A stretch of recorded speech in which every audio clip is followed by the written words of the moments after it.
رولا غني او دومره غټه خبره. رولا غني د افغانو میرمنو په اړه طالبانو ته څه ویلي دي؟ سلامونه لیدونکو، کولی شئ په دې ویډیو کې وګورئ.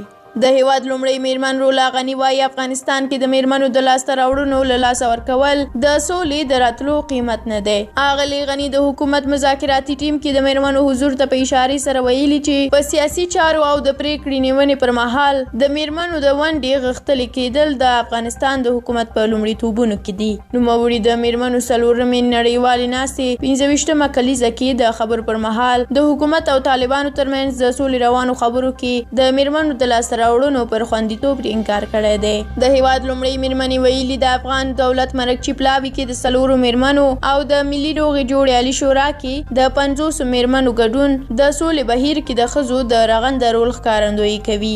د هیواد لومړی میرمنې دغه راز زیاته کړې چې سوله به ممکن یو اوږدمهاله بهیر وي، خو دولت دا روښانه کړي چې د سولې قیمت به د افغانستان میرمنې نه وي. سوله به هغه مهال دوامداره وي چې د ښځو حقونه پکې خوندي وي. دا څرګندونه وروسته تر هغه کېږي چې قطر کې د سولې د خبرو د پیلېدو کابو یوه میاشت کېږي، خو یو شمېر افغانو میرمنو دغو خبرو کې خپلو حقونو او د تېرو څو کلونو لاسته راوړنو ته اندېښمنې دي.